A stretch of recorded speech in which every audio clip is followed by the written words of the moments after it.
coming home. I'm coming home. Tell the world I'm coming. Приветствую всех, с вами Холдым. И мы продолжаем проходить игру Тани Бани, третий эпизод. Остановились мы на чудном моменте, в кавычках, разумеется, что на событии, где Тошу огрела веткой, получается. Веткой дерева. Идеальное место я выбрал для того, чтобы закончить предыдущую серию. И ее как раз вы тоже должны глянуть, если вы с этой серии начали. Вы ее еще не видели, предыдущую. Сейчас она в подсказочках вылезет. Там одновременно и куча смешных, и милых, и одновременно жутких моментов в этой серии собралось. Прям одна солянка. Из-за этого гляньте их. А мы погнали.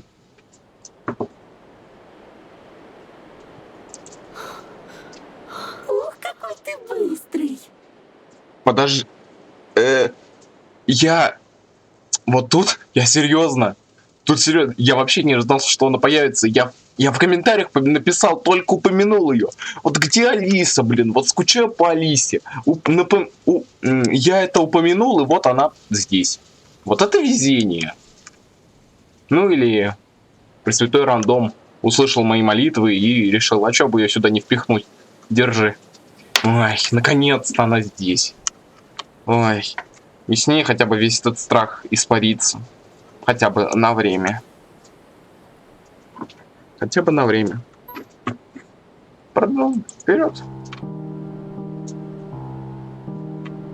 Первым желанием было кинуться к ней в объятия. Тьфу, кинуться к ней и обнять ее. Но я поборол себя и плотнее притиснулся к сосне. Что ты здесь делаешь?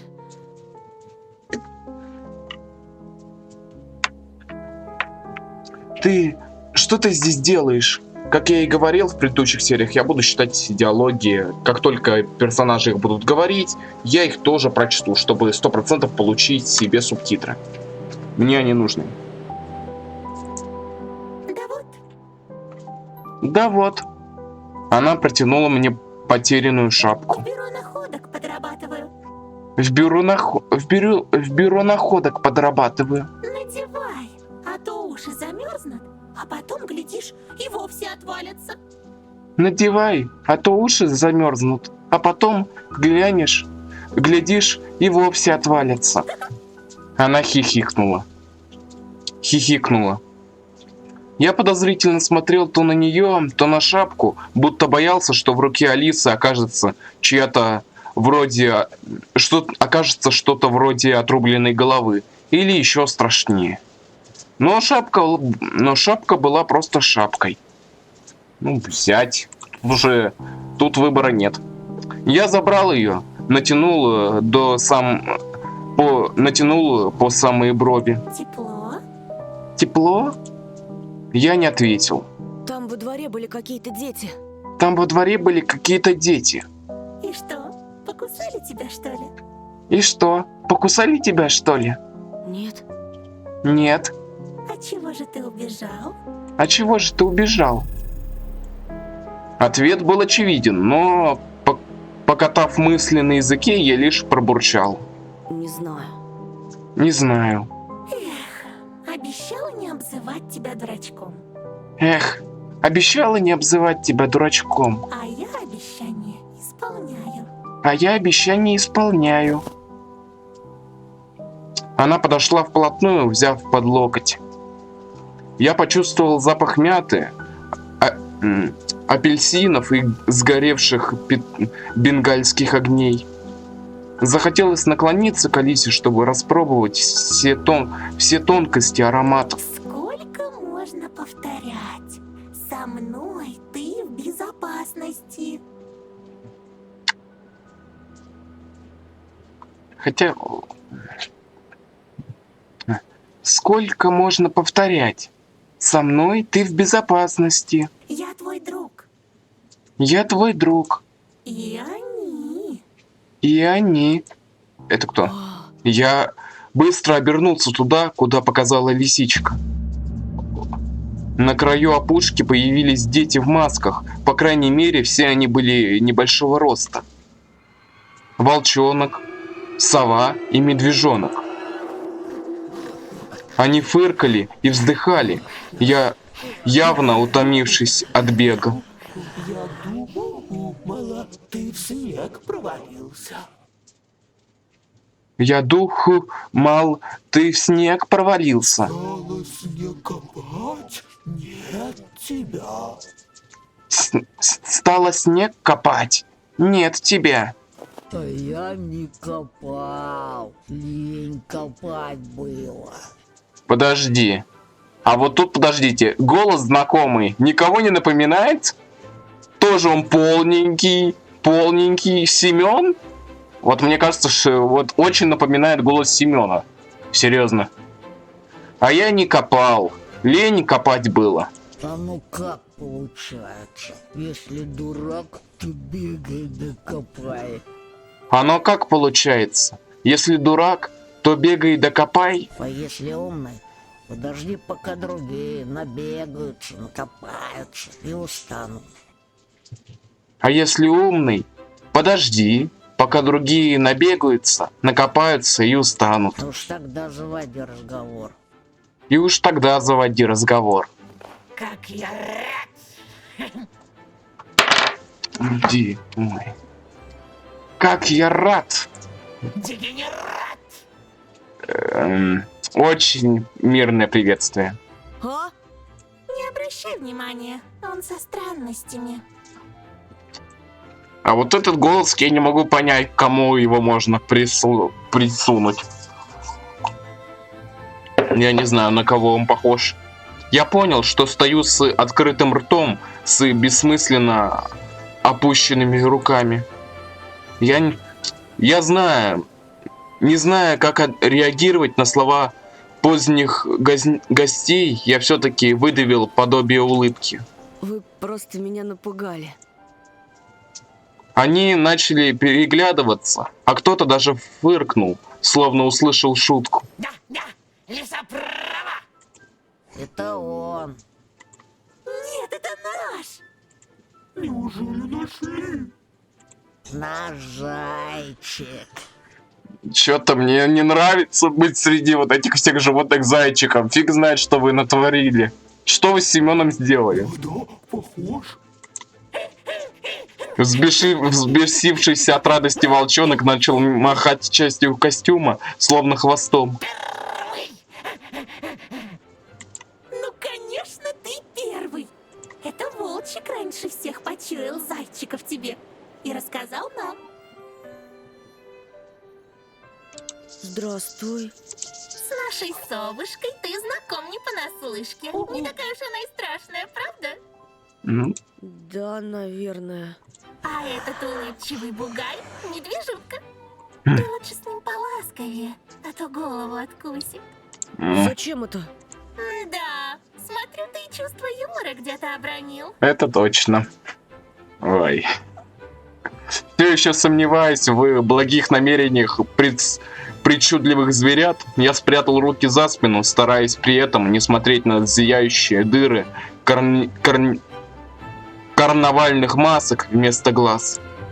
Алиса наигранно подбочилась и как-то ухитрилась подмигнуть своей рыжей личиной. Когда в следующий раз придем, будем звенеть в колокольчики, чтобы ты не так боялся нашего визита. А у нас разве есть колокольчики? Чур, я звенеть не буду. У меня лапка болит. А вот, подожди, лапа болит. Блин, мне все больше кажется, что это Семен. Лапа болит, палец отрубленный. Ну, точнее, мираж пальца. Ну, мираж, который был. Моя улыбка стала настоящей. О, зубы показал. Это добрый знак. Не ожидала, что сможем тебя рассмешить. Я думала, это под силу только Диснейленду. Откуда ты знаешь? Да так, прочитала кое-где. Про меня? Про клюв от воробья. Про Диснейленд яхонтовый. Старый добрый Ты умеешь читать по-человечески? Ты умеешь читать по-человечески? Извините. Зря я, что ли, в школу хожу день ото дня. Она кокетливо запела. Как детей не замечать, как мечты их развенчать. Учат в школе, учат в школе, учат в школе. Крепко-накрепко вломить, с детства слабеньких чморить. Учат в школе, учат в школе, учат в школе. Что-то не очень добрая песенка, честно говоря. Хотя, конечно, она отчасти правдива, но что-то мне не очень нравится. Как-то грустноватенько. Новые знакомые уже не отпугивали, а напротив привлекали. Было в них что-то особенное. И в этой опушке, и в луне, и в снежинках, которые почему-то падали наоборот с земли в темное небо, как на прокрученной задом наперед пленке. Дети в масках приблизились, и я ощутил их прикосновение. Они хлопали дружески, трогали мою одежду, словно проверяли, что я настоящий. В их прикосновениях не было звериной злости, лишь чистое, незамутненное любопытство ребенка. И я почему-то сказал про себя: им можно доверять. А вот тут я почему-то с тобой не соглашусь. Пока мне все больше кажется, что они просто убивают детей. Снежинки все планировали ввысь. Никто тебя больше не обидит. Друг, пусть только попробуют. Лиса тихонько пихнула меня в плечо и рассмеялась. Что, Тоша, убежишь с воплями или с нами пойдешь? Куда? На аттракционы! Черт. Как же меня не перестает у меня не покидает скрытые сомнения. Точнее, меня терзают скрытые сомнения. В эту секунду далекий звук флейты нарушил обманчивую тишину тайги. Прекрасный и таинственный, он вызвал в памяти звон хрусталя и журчание студенного ручья. Если какие-то сомнения остались, то песня флейты развеяла их. Я пошел за новыми друзьями, прежде чем принял решение. Ноги сами переступали, образованные соснами туннели раздвигались, кусты кланялись перед нашей процессией. Все это напоминало сон. Я буду очень надеяться, что это сон. Ведь даже поляну, на которую мы выбрались, я видел во сне. Флейта, как чудесная птица, парила где-то высоко между темных корон. Снежинки взлетали, закручивались спиралью. Луна окрашивала ветви в серебряный цвет. Алиса зачарованно ахнула, и я разделял ее восторг. Задрав голову, я смотрел вверх. О, красиво как. Очень красиво. Волчонок одобрительно завыл. Это мелочи. Я покажу гораздо больше, если захочешь. А я хотел, как сильно я хотел увидеть то, что видела лисичка своими спрятанными в полутьме капюшона глазами. Теперь смущало не то, что дети носили маски, а то, что без маски был я. Точно голый на январском ветру. Скажите, а зачем вам маски? Я не боялся, хотя меня и трясло. Ну да, довольно личный вопрос. Дрожь была не от холода, а от странного волнения, предвкушения чего-то невероятного. А тебе зачем? Я дотронулся до прохладной щеки. Но я без маски. М. Обожаю человеческие сказки. Человеческие ласки? Человеческие дрязги. Я же говорила, все жители Носят маски. Все жители поселка носят маски. Ой, блин, почему? скрываются за ними отнюдь не люди. Извините, что-то И я... даже я? Ты такой рассеянный, Антон. Однажды мы уже нашли твои очки. И шапку.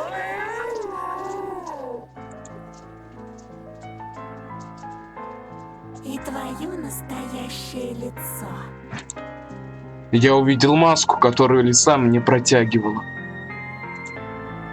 Ту самую маску зайчика, похожую на серебряный слиток в лунном свете. Любопытно стало, как изменится мир, если взглянуть сквозь прорези. Выбора у меня нет. Я должен взять. У меня выбора нет. Ну, ладно. Кажись, это и есть последствия того, что я постоянно выбирал Алису или что-то такое, потому что у меня выбора нет. Я не могу отказаться. Но вдруг с трудом просачиваясь сквозь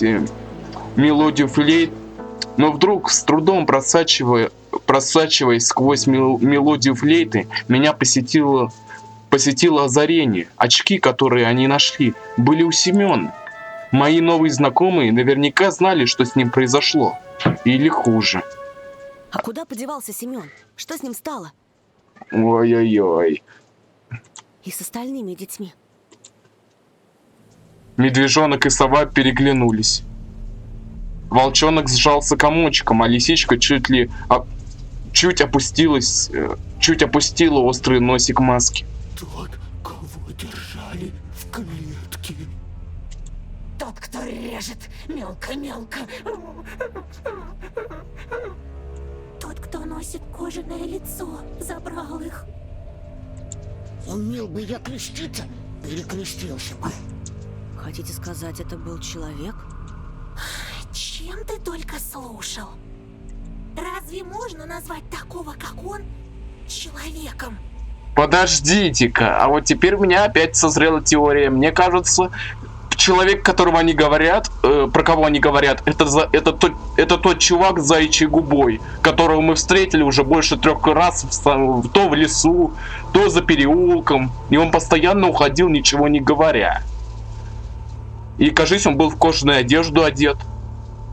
Одно слово. Взрослый. Вот, еще одно подтверждение.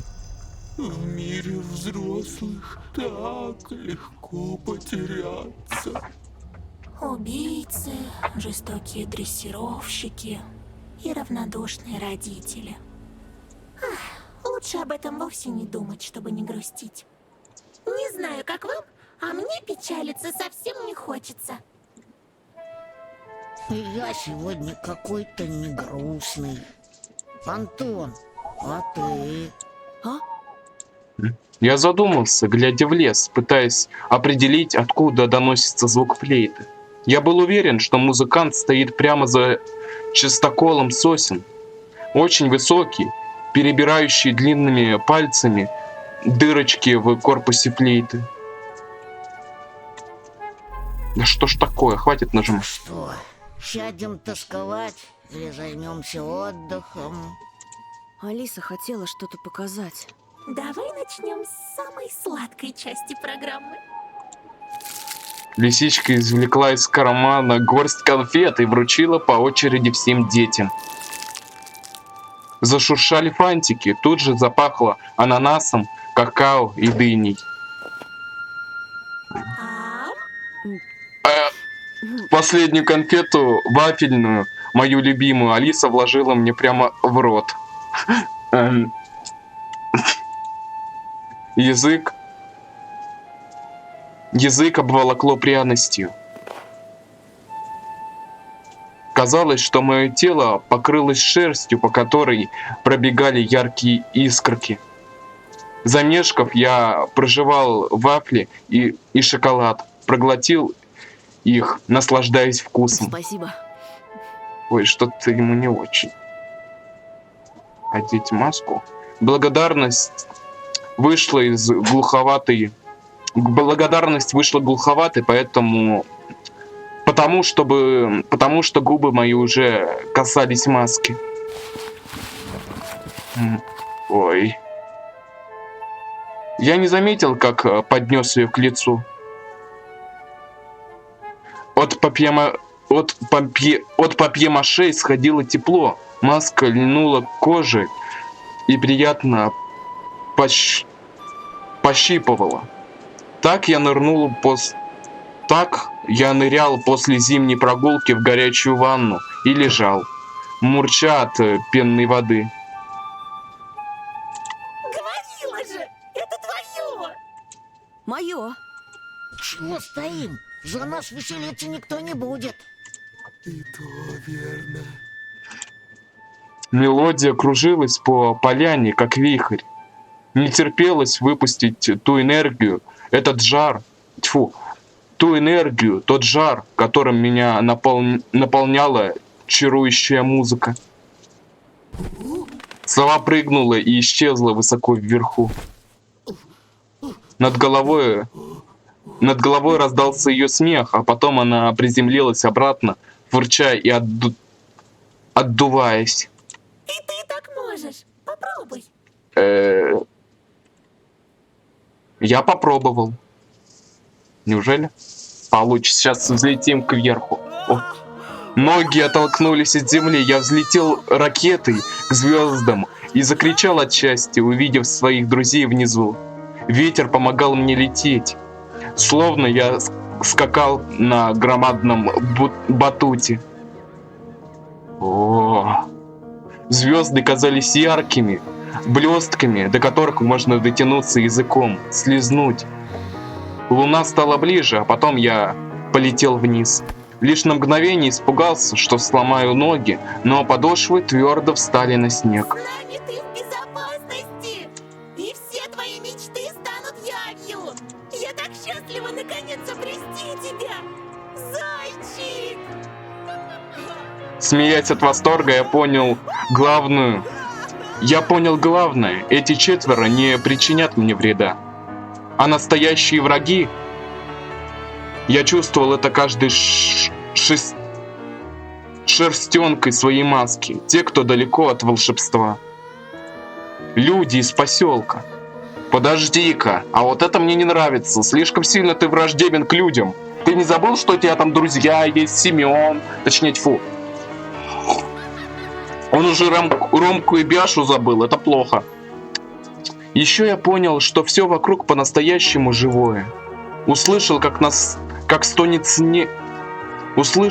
стонет под снегом сухая трава. Увидел, что у деревьев и звезд есть лица. Деревья ухмылялись, а звезды корчились в страхе. Ой. Правильно, боитесь. Я допрыгну до вас. И я щелкнул зубами. Я щелкнул зубами, затем закричал ликующе и прыгнул одновременно с лисой.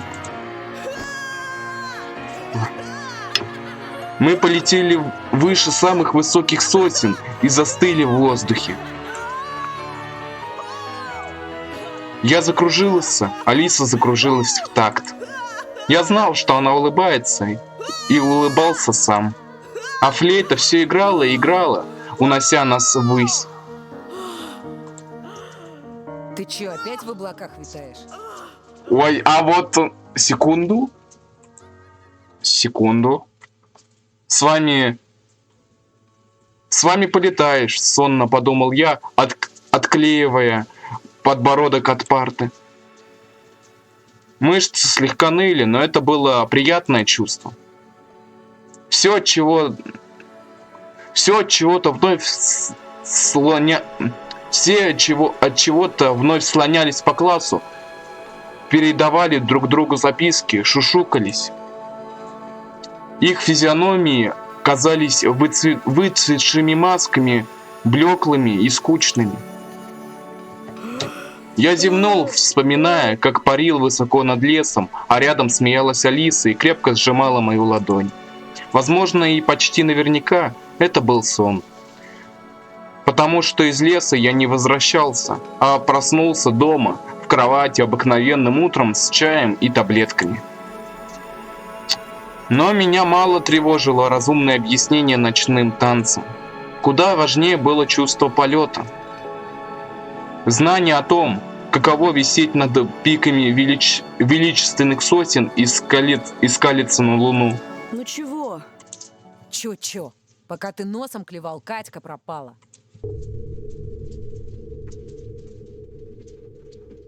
Ядрить. А я ведь говорил про... а я ведь говорил, что, возможно, ее убьют, или мы ее убьем. Я почти попал в точку. Сон как рукой сняло, я недоверчиво нахмурился. Как пропала? Быть не может. Внимание, пропал ребенок. Смирнова Катя, 12 лет. Смирнова Катя, 12 лет, ученица 6 Б класса. В последний раз Катю видели днем 12 января в школьном дворе. Приметы: рост 155 сантиметров, глаза зеленые, волосы светло-русые, худощавое телосложение. Была одета в куртку с капюшоном на меху. Вязаную шапку с лампоном. Вывязанную шапку с помпоном, белый шарф и перчатки. Особые приметы: брошь на шапке в виде цветка. Всем, кто может сообщить информацию о местонахождении Кати, просьба звонить на этот телефон. Катя! Настоящий детектив 3. Я все изучил. Спасибо, вы прошли 3-й эпизод визуальной новеллы «Зайчик». Искренне благодарим за то, что приобрели игру на раннем этапе разработки. Все собранные средства будут направлены на продолжение игры. А вот и конец. Конец 3-го эпизода. Блин, это так обидно, что так быстро все кончилось. Всего лишь на 4 эпизода, получается, хватило. Эх, ну ладно. Ну что ж я могу сказать. Я просто счастлив. Я очень рад. Наконец-то мы прошли 3-й эпизод. Ну и теперь надо ждать 4-й эпизод. Ждем 4-й эпизод. Заглядывайте в описание. Там будет ссылочка на мой Discord сервер. Пишите комментарии, ставьте лайки, если понравилось. И с вами, конечно же, не прощаюсь. Скоро увидимся.